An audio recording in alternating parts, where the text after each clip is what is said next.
Envisageons le circuit le plus simple avec un condensateur. Tout simplement un générateur de tension E fixée, constante, qui est connecté à un circuit appelé circuit RC, où on a juste un résistor et un condensateur, dont on nomme la tension U.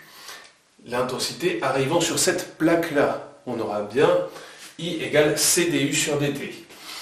La loi d'Émail s'écrit que la tension E aux bornes du générateur est égale à la tension U plus la tension aux bornes du résistor qui est RI. Ça nous donne RI plus U. Ce qui m'intéresse, c'est la tension aux bornes du condensateur. Je vais donc chercher à remplacer I. I qui est égal à la dérivée de la charge par rapport au temps, charge qui se trouve ici pour le condensateur. Et souvenez-vous, on avait Q égale C fois U, avec C la capacité du condensateur qui est une constante, donc C, nous avons I qui est égal à C fois dU sur dt.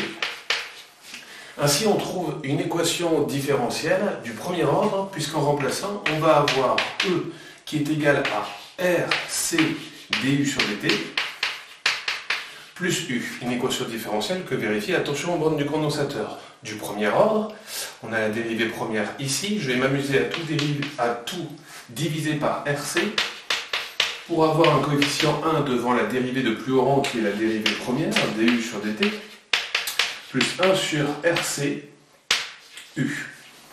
Puisque nous avons ici des volts divisés par des secondes, ici nous devons aussi avoir des volts divisés par des secondes, puisqu'on fait une addition. Ce qui veut dire que RC est un temps, c'est ce qu'on appelle le temps caractéristique du circuit, taux égale RC. Cette équation différentielle étant linéaire, la solution U que nous cherchons s'écrit comme une somme de deux solutions. Une solution particulière U1 de cette équation. Prenons une constante, alors sa dérivée est nulle, et dans ce cas-là, nous avons juste E sur RC égale U1 sur RC, donc nous avons une solution particulière, U1 égale E.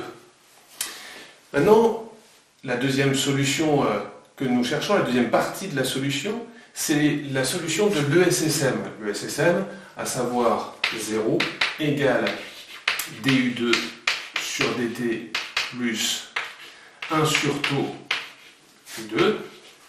Équation ESSM, équation sans second membre, j'ai mis 0 à la place de la constante qui se trouve ici.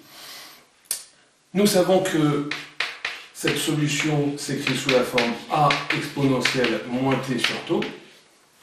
On le vérifie en injectant cette solution dans le SSM.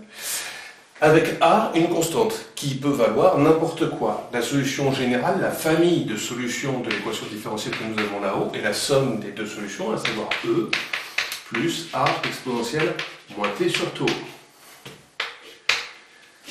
Mais nous ne voulons pas une famille de solutions, mais juste la tension aux bornes du condensateur. Alors que s'est-il passé? À t égale 0, on a allumé le générateur, qui avant était éteint depuis un temps infini.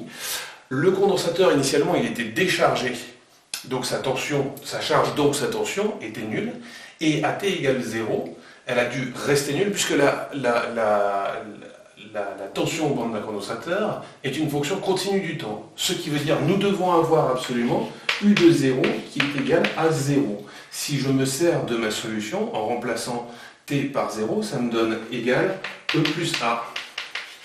Ce qui veut dire que A est égal à moins E. Ce qui veut dire que la solution est U de t égale E, facteur de 1, moins exponentielle moins t sur taux.